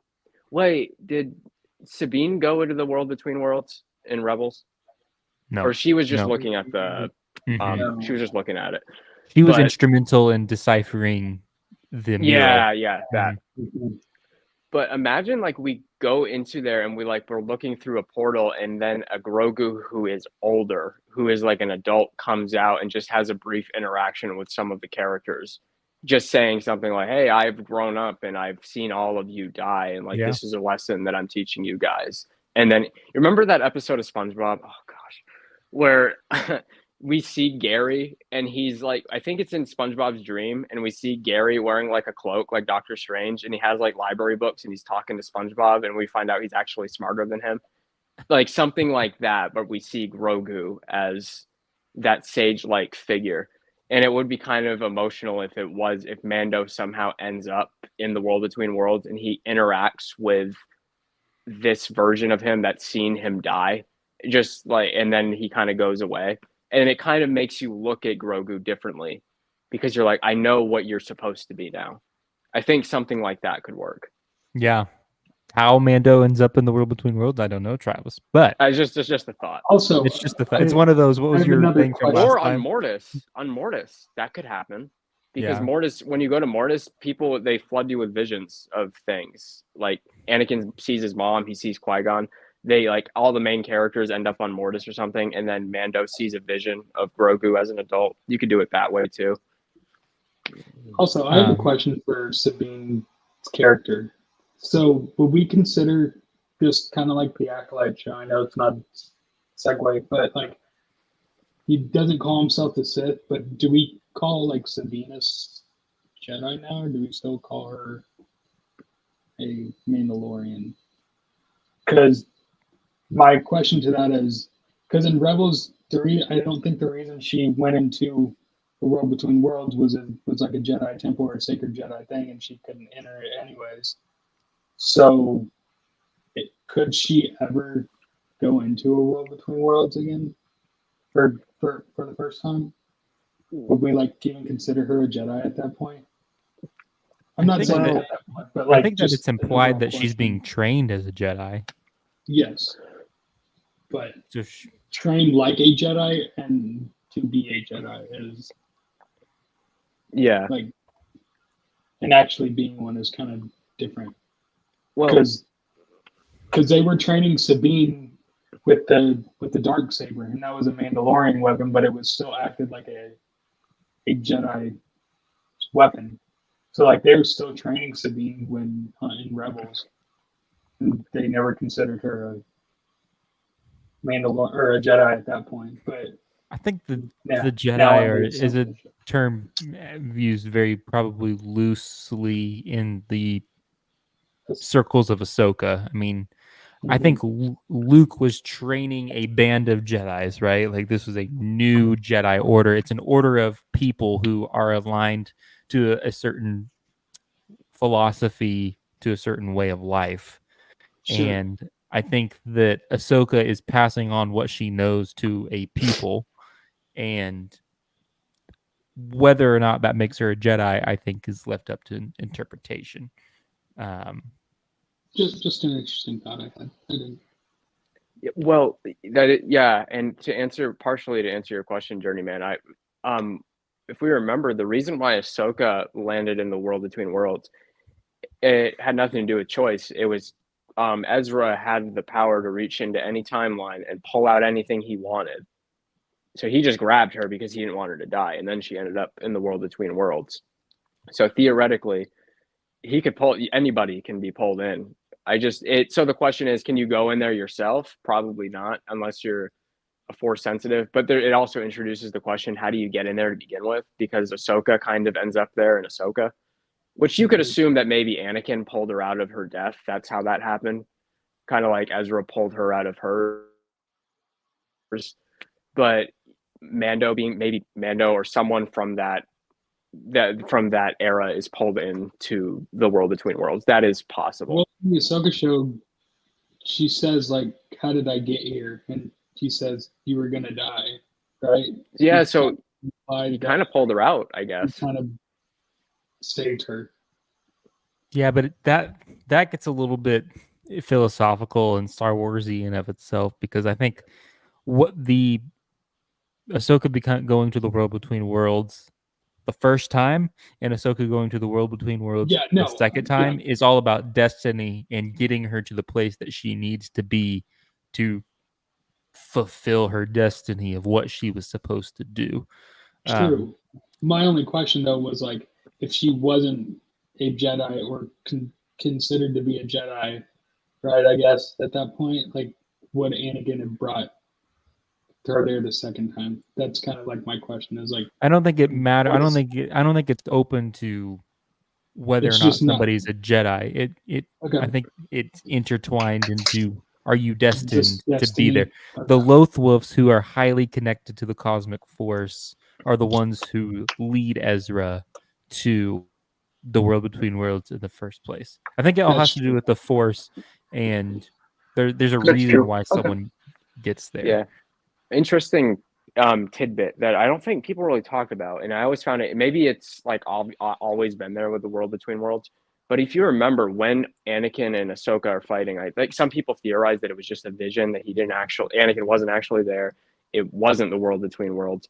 But Jason, that is Kanan's son's name, right? Yeah. Mm-hmm. Okay, that's also Han Solo's son in Legend, so I got confused. Mm-hmm. Jason said he stops Hera when they're because they're looking for Ahsoka, and he stops her and he says, "Wait, listen, I can hear the lightsabers." So whatever was happening in the world between worlds, it was tangible enough that he could hear what was happening. Yeah, it almost was not implying like this is a place you can reach if you have the Force. Yeah, and Journeyman, you were the one to speculate. I don't think you were watching at the time, like the streams, Travis, at the time of the Ahsoka show. Journeyman was speculating when the world between worlds. Anytime the portals seem to open and close, when someone enters and when someone exits, you hear thunder. And if you remember in the Ahsoka show, when she grabs the map, the relic, the witch's relic, there's thunder. And I believe when the portal opens, when Palpatine opens the portal in Rebels, there's thunder. And Ahsoka's like, we got to get out of here. And you hear thunder. And so I think there's a what I'm trying to get at is there's a link between, it's all about destiny and what's like happening. That's fair. That's fair. And I just wasn't thinking like that. And Rey in The Rise of Skywalker, when she's on her back at the end, she's on the ground and she's saying, "Be with me," and we see the thunder, the lightning. It's Palpatine causing it, but there's lightning in the sky, and we're zooming into the sky as she reaches out to the people. Presumably, she's reaching into the cosmic force and channeling these people for the first time. But yeah, like the lightning, the thunder motif is still there. Yeah, I never noticed that before. Which that should have been a great ending for the movie, having everyone there. But that's a different thing. That's a different subject. To quote Maz Kanata, that's a story for another time. There you go. Let me get to a few of these chats here. So Canadian Freedom says, we need the mythosaur. We need to tame the mythosaur. I agree. And I think, again, what I would love to see from this movie, Canadian Freedom, to kind of go back on what you were asking about a plot, I think that this could really be about, the Mandalorian kind of, and I need to go back and watch season 3. That's another show that I need to go back and watch in season 3. But he kind of just goes into retirement mode, right? Like, I'm just gonna go chill. isn't that kind of implied at the end of I the think third so. season? I gotta Yeah, go watch it. he's doing contract work for the New Republic. Okay, well there you go. Like I think that No, one of well, his yeah, he missions. kind of basically goes back to bounty hunting. That's kind of what he does. Yeah, but like it's more so for that because Carson Teva comes up to him and says like, "Hey, do you want to But like do it's- some stuff for us?" Yeah. Yeah, it's more like official. Yeah, Which almost okay, so if that's the case, then maybe it's not so much going to be about Mandalore and uniting the Mandalorians, but maybe he's just going to kind of be like maybe this is their adaptation of like the Rangers of the New Republic, and he's just going to go be out being a ranger for the galaxy. But there's got to be a plot to this. Which we should have brought back Cara Dune, but that's also another. I think I know a direction they can go. This seems like this is more of it. This is a question of like, is there going to be a Mando season 4? I don't think they keep saying no, so I'm going to guess no. Sometimes no just means no. Or like in the case of the Acolyte, I'm just like, sometimes they're not leading you on; they're just telling you how it is, and they're really hammering it home. This is what it is. Just believe it. But I could picture like an episode of Mandalorian where Carson Teva or someone calls Mando and says, "Hey, we need you to come to Coruscant. You still have that frog, right? That can use the Force. We have this guy here who's mumbling about Thrawn and stuff, and we don't know what he's talking about." And then Mando and Grogu come back, and it's Dr. Pershing, and we're seeing him after his brain was fried, and he's like blabbing about all this stuff, and he's crazy. And then like Grogu like touches his head or something, and then for like we maybe have like a story where it's inside Pershing's head, and Grogu's able to basically heal his brain, and it's just them talking, and where Grogu's finding out about all the stuff with Thrawn, all these secrets and everything, stuff like that, and that could be the inciting incident for Mando becoming involved in the Thrawn story, something like that. No, that's because I feel like it's weird that Dr. Pershing was kind of like he's not like they can't just like throw him away like that. He's still there. It's a really good point too of like, you know, the Mandalorian was there on Navarro, saw the plant with the cloning, saw the hologram of Dr. Pershing. He's privy, and he obviously fights Moff Gideon and sees the clones. He's privy to this stuff. And so he's wearing the Camino patch, which it means something else now. I forget. There's probably an official name for that. It's not because Camino's gone. But if they're doing experimentation with clones from like, and they're used like with the Kaminoan technology, who else is going to be interested in that? Boba Fett, probably. Like, hey, there's a possibility they might be doing more stuff with your father's DNA, and so Boba, that would be enough for Boba to be like, and if Thrawn's the one doing it, because in the original Thrawn trilogy of books, Thrawn makes clones using something called RT cylinders, which is a different cloning process, which basically makes it, the difference is you can make a clone however old you want it to be. So when he makes a clone of Luke Skywalker, he clones Luke to the age he is now. But the unfortunate side effect is you're crazy because your brain, like you're cloning a brain that you're not allowing it to grow. So you just go insane. And it would be very much in character for Thrawn, like to say, hey, we have these templates for Jango Fett's DNA. Why not just make a bunch of Jango Fett clones again? How messed up would that be if we just had a bunch of evil, crazy Jango Fett clones running around in the New Republic era? And like it would be something where Boba Fett would probably be like, I got to put an end to this. I can't let this happen. Well, also, now that we bring up cloning, I think that is probably a good direction for them to go in the show, because that's what their main purpose for Grogu was to use his blood for Project Necromancer.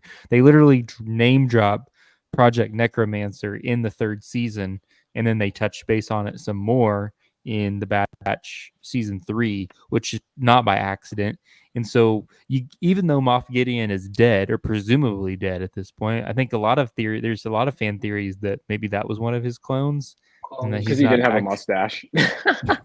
There you go. That was what I jumped to. I'm like, well, he had a mustache and now he doesn't, and his clone didn't have a mustache. But maybe he's around, maybe he's not. But the Shadow Council, or isn't that what they're called? The group of remnant leaders at the Shadow Council.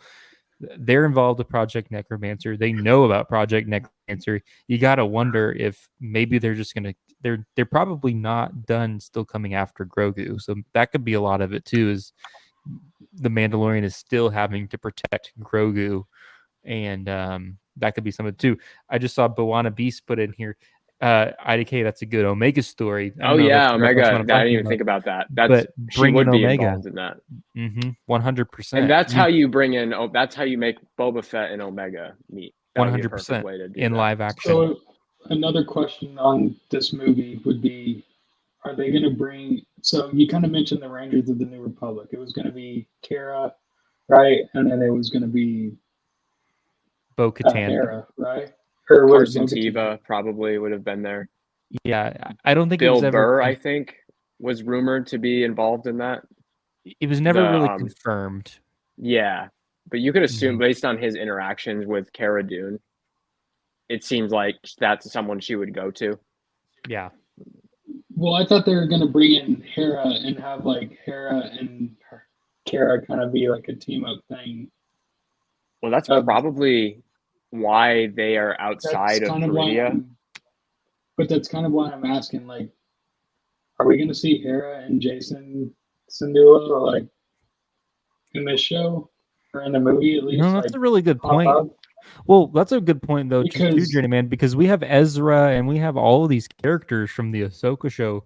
Presumably, I guess it would depend on when this movie takes place, but a lot of these characters are back now from the Peridia, and But I don't know if that would be more of an Ahsoka show thing than a I don't think Mando so. and Grogu thing. Well, heck, Thrawn is back at this point. It all No, depends. I get it. I'm It all with you. no, I'm just saying. I think you're making good points. That's what I'm trying to say. Is I didn't even think about all this. I mean, depending on when this movie takes place, you have Thrawn back, you have Ezra back, you have Hera, you have Jason, you have all these characters who we've now been introduced into the Ahsoka show. And you Why can not? thrust in Omega there too. It's like you have a lot of people. So Yeah. I don't know. Maybe this is Well, going to be the build up, or maybe this is going to be more about Thrawn than we initially thought. Well, remember when they made that announcement for all those shows and movies? I think it was Kathleen Kennedy on the stage, and she was announcing all the, and it's weird to see like all the like the movies and shows that didn't happen.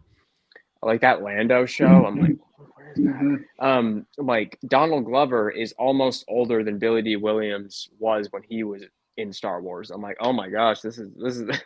But if you remember, Rangers of the New Republic was announced at the same time as Ahsoka. And it kind of just stopped.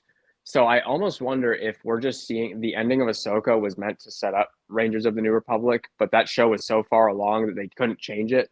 So it was supposed to be like Ahsoka ends. Now we're going to see what Hera and everyone was up to, or what they're going to be up to now. And maybe it was about Hera and all of them, and maybe even bringing in Luke to go find Ahsoka and everybody.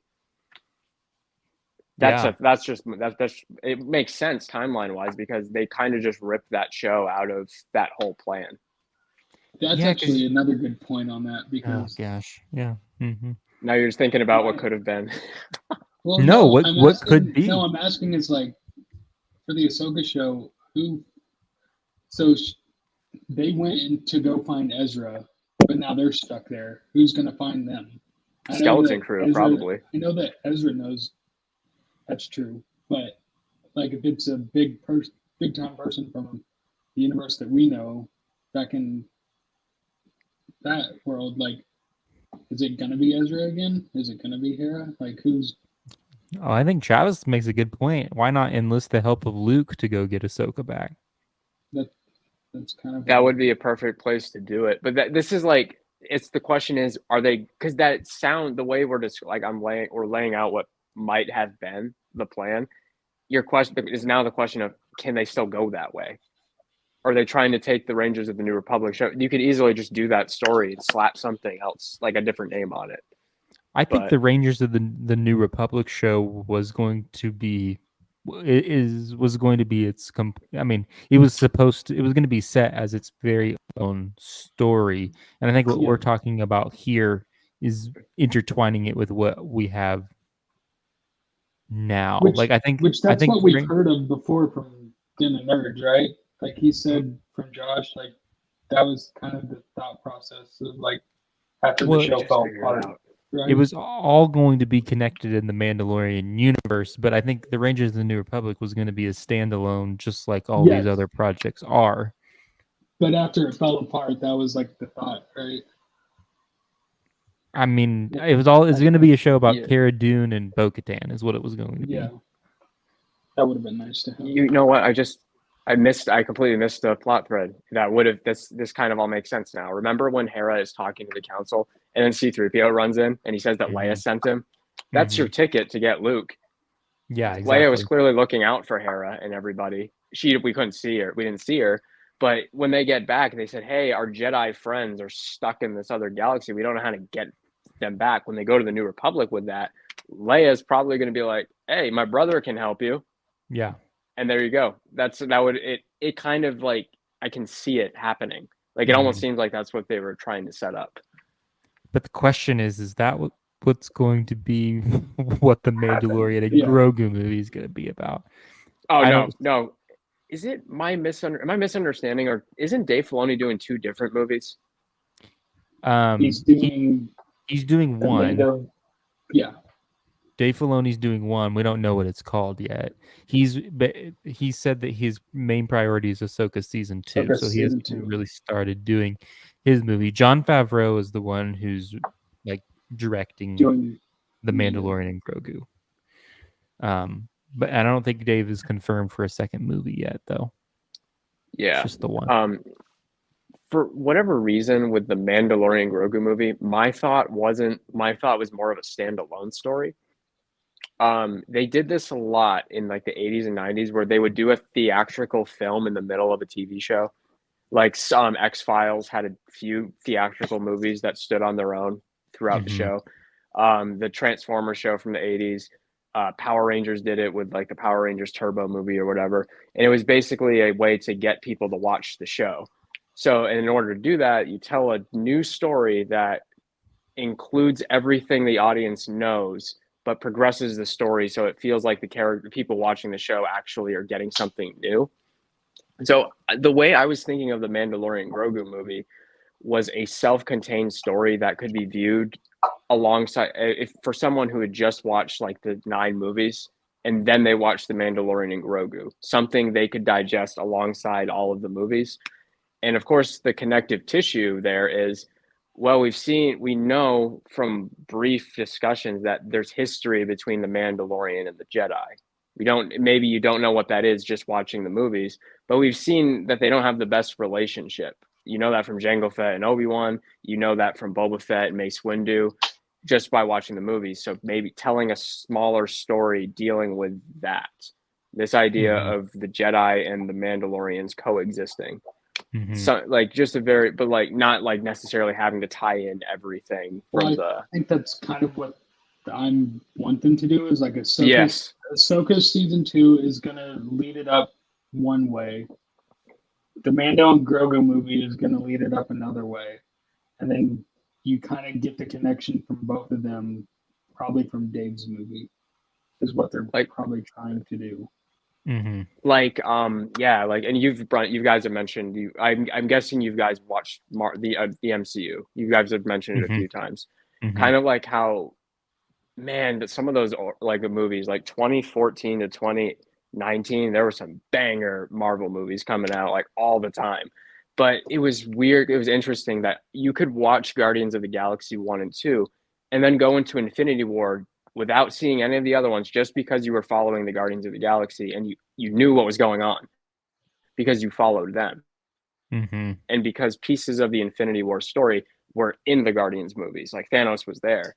You could watch Infinity War with just seeing Spider-Man's movie because you're like, I know his relationship with Tony Stark. This makes sense. So when Spider-Man dies, you're like, oh, that means a lot to Tony that he's dying, because we saw their relationship in Homecoming.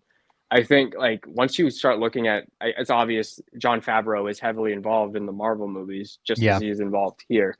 I think they are obviously going for a similar system there. Yeah. I think that was the plan all along, was to make this an intertwined thing. But I also think, Journeyman, what you said kind of sparked a thought that I had is, yes, we have Ahsoka season 2, but what if, kind of like what Travis was saying, what if they have the Mandalorian and Grogu tying up some threads in that movie, Jon Favreau? Dave Filoni could just be tying up. We don't actually know what Dave Filoni movie is going to be about. A lot of people, I think, have just coined it Heir to the Empire, and we suspect that it's going to be about Thrawn. But for all we know, this movie could all be taking place on Peridia in the New Galaxy, and the quest to get Ahsoka and Sabine back home. That could all be its own movie almost. So what if they're tying up loose threads in with the Ahsoka stuff, tying up some threads with the Mandalorian, and then it culminates into a final movie, which I think I think the assumption is you're going to get it's going to be almost a trilogy of movies with the Mandalorian, Grogu, Dave Filoni's movie, and then one final movie. I think that could really bridge it all together and kind of act as like what Travis is saying is you don't really have to watch this.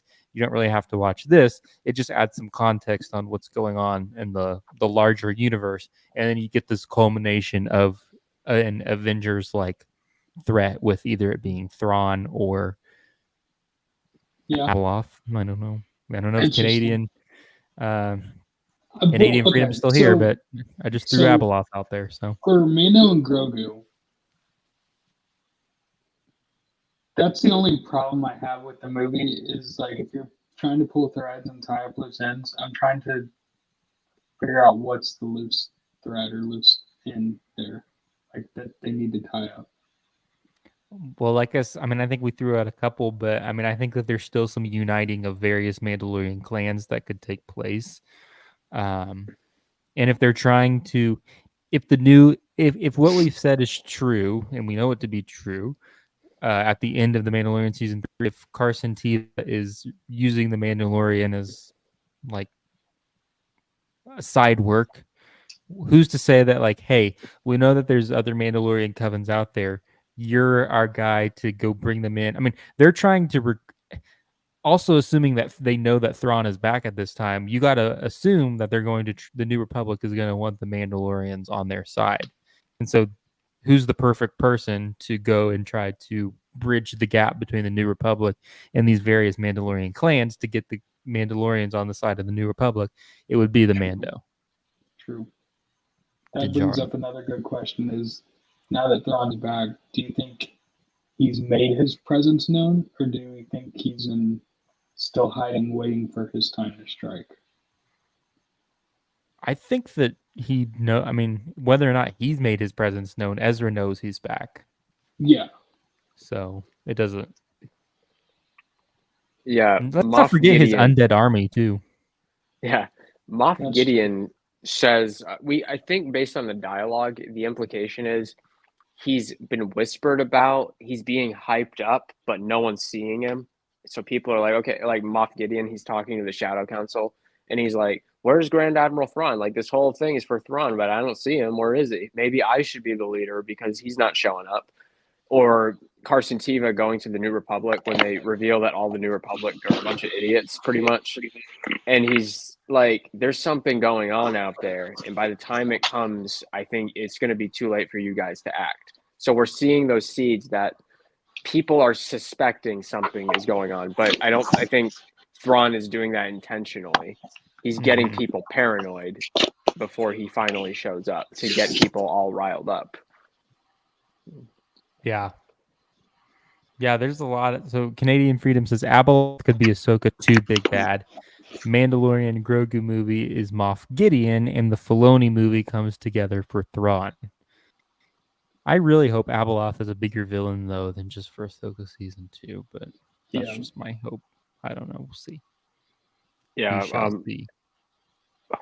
One variable that I think is more important now than ever is we're seeing, like, I don't follow this too much, but it's no secret that a lot of movies that are coming out now are bombing, like, terribly.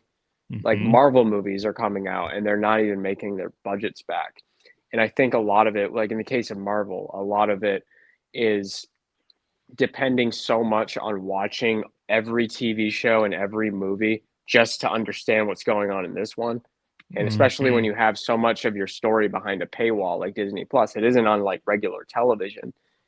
people are going into Captain Marvel 2 thinking they could have just watched Captain Marvel 1 and understand what's going on. But in reality, you have to watch Miss Marvel, WandaVision, Infinity War, Endgame, and there's another show that I can't think of right now. Secret Invasion. Well, You had to watch that those too. shows aren't really that great to where it doesn't make people want to pay the money to go watch it in the first place. Exactly. And they show up to Captain Exactly. Marvel 2 And or whatever show, and they're like, yeah, I have to do all that, and yet this still wasn't a great movie that I watched, so I'm going to peace out and not really watch Marvel anymore.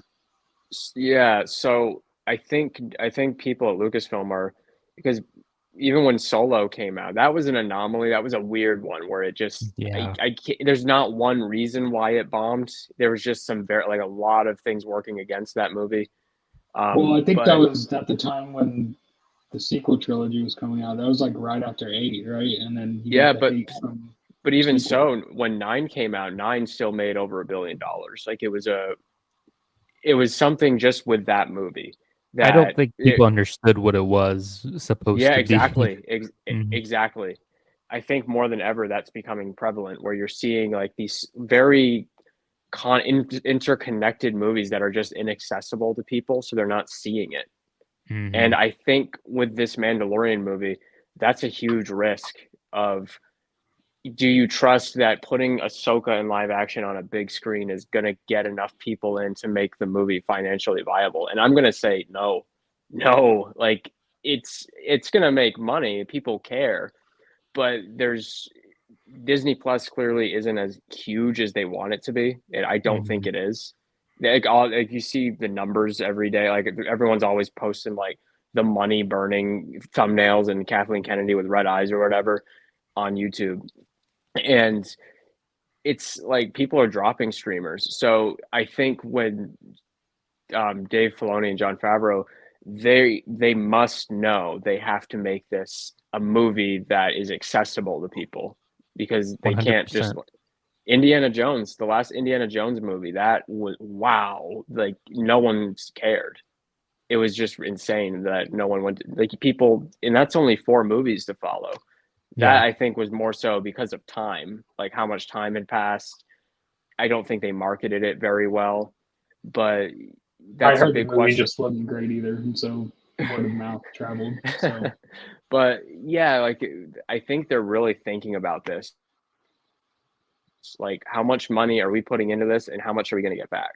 I think with how So much time I has think been offered Star Wars, though, I think people are ready to see a Star Wars movie back on the big screens. yeah, I know I exactly. am. But Well, there's yeah, same. there's also another variable here, and I think the power of social media. When you were talking about Indiana Jones, Travis, and to bridge it with Journeyman's comment about how it just wasn't good, whether or not it was good or not, people are seeing other people's comments on social media and the discourse on social media, and Star Wars has got to figure out a way to get around that, because the moment somebody, whether it be a big YouTuber or whoever, a scooper, whatever, says that this movie is gonna suck, nobody's gonna want to go watch it. And so you've got to figure out a way to excite fans, whether it be through, like, I think there's been a lot of conversation, like, watch Josh with the Den of Nerds or other people who cover MCU. I think there's some speculation that some of these executives at these studios actually create the leaks themselves to generate hype and get people excited for it. Makes Honestly, I sense. think Yeah. Star Wars is at that point where you got to figure out a way to get people, find things that will make everybody happy. It's impossible, but Star Wars is at that point where you got to figure out something to get people excited and talking about it, because you can put trailers out all day long. You can do all the marketing all you want all day long, but as soon as somebody on X or whatever starts to bash it and it gains traction, then you can pretty much, like, talk about not making your budget back. I mean, I think that because at luckily that point, everyone has a preconceived notion of what the movie is going to be about, and so there's no excitement to go watch it at that point. well, and if they would have made the Mandalorian and Grogu movie after season 2, that would have probably been the highest grossing Star Wars movie that was ever. Everyone was so excited for the Mandalorian season 2 and what that like. You talk about a movie coming out after that, that would be awesome. But now they've shot themselves in the foot because whether or not you like the season 3 or not, I think it was not as widely praised or received as well as season 2. And so now you got to try to bring back those fans in where you could have had an easy, I mean, yeah, now I'm like, what? They should never have done a season 3. If they were going to do a movie, the perfect opportunity to do a movie was after season 2 because people were so excited for where that left off. But anyway, But we're I here digress. now, so we have to live with the decisions that But have we're been here made. now. Remember in that Indiana, sorry, this is a sidetrack. Remember that Indiana Jones movie when they used the dial to go in time? You know what would have saved that movie, I think? If they came out of time and they were in the Vietnam War and that's where they ended up, and then Indiana Jones has to meet his son, Shia LaBeouf again, and then they have to and then he has to save his son. That would have made, I think that would have made it better. Because it's just so. The fifth one. I haven't even seen the fifth one. Yeah. Spoilers. It's fine. It's fine. I don't have fine. any plans to watch it. Yeah, we're probably never gonna watch it. So. See, that's the thing. Like a lot of these come out, and there were times. There's even been a few Star Wars projects where it's not because I'm not excited. It's just like I could go like Ahsoka. I put off watching for so long. Like that urge to get on top of it right away wasn't there. And I don't know what it is. It isn't necessarily that there's too much of it.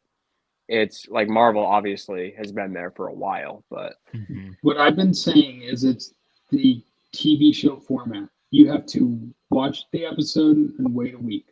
Watch the episode, wait a week. If they just had it they released it all at the same time, the shows would probably do a lot better because you would have the whole story. I'm not saying they would be totally perfect and that much greater. I'm just saying people would have their time back to where they just watch the whole thing. But that's the thing, man. That's the thing I'm running into right now. I agree with you. I think there's something to releasing it all at one time. But I've wanted to go back and watch Ahsoka for the longest time, and I'm finally doing it. The problem is not someone in my season of life. I don't have a lot of time to go sit through 8 episodes of television and like. Whereas I have maybe time to go watch Revenge of the Sith because it's a 2 to 3 hour long movie. But I don't have as much time if I want to go watch Ahsoka. I have to break it up over the span of who knows how many days to be able to go consume Ahsoka. I'm getting tired of the TV, for me at least, I'm getting tired of the TV formats because I don't have the time to go consume that much content, whereas I could just sit down and watch a movie in one night. You know what I mean? No, like I've been putting off going and watching some of these shows. Like I keep saying I need to go watch anime, I need to go watch all of these shows back again, but I keep putting it off because I don't want to have to dedicate the time to go watch all of it. It sounds very and I totally get that, but I'm saying at least if they released it all from the beginning, you'd at least have the access of time to where you're like, I am deciding I want to watch it all right now since I have the actual time to do it. I'm not saying you will. I'm just saying, hey, for one night, I'm going to watch 8 hours of it and I'll be done with it. No, you're right. You're right. I'm not saying it's foolproof and it's going to make the story so much better, but at least it will feel like people aren't wasting their time. Before they did the change of like doing it at 8 o'clock or whatever, right, at night, we were getting up in the middle of the freaking night just to watch Ahsoka, which was, season 2 was great. And that was like the perfect time. But then like having and getting up to watch season 3 was kind of like a drag. It's like, it wasn't as good. It's like, what was the whole point? So if you would just have it there, at least people could choose like, I'm going to watch it now, or I'm going to go back to the TV format, like, and watch it every Saturday for 8 weeks. Like, but the counter argument to that is when Star Wars is done right, the Mandalorian season 2 is the perfect example. I love the fact that after every episode, we got the whole entire week to speculate and have fun and theorize, kind of like what the Acolyte is doing in a lot of ways. That's kind of my counter. What I was going to say is like, the counter to that would be the how we feel about the Acolyte now.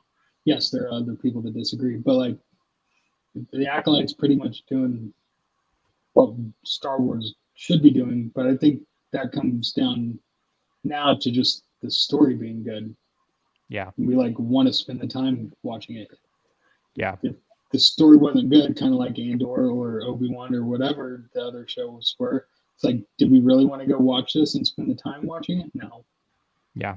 But no, I get it. I get it. Well, guys, we've been going almost 2 hours. We were going to touch on the Acolyte, but maybe we just save that for next week on Tuesday when we reconvene for the finale. I have high hopes for it. We'll see where it takes us, I guess. But it was a pleasure having you both on the stream again. Thank you, Travis, for hopping on again. Thank you, Journeyman. Shout out to Canadian Freedom for becoming a member. I really appreciate it. And yeah, all good stuff. All good stuff. So we'll touch base again. We'll be back live on Tuesday to sum up our thoughts on the Acolyte season 1 and talk about where we could be going from there. So hope to see you. Hope you both can join me then.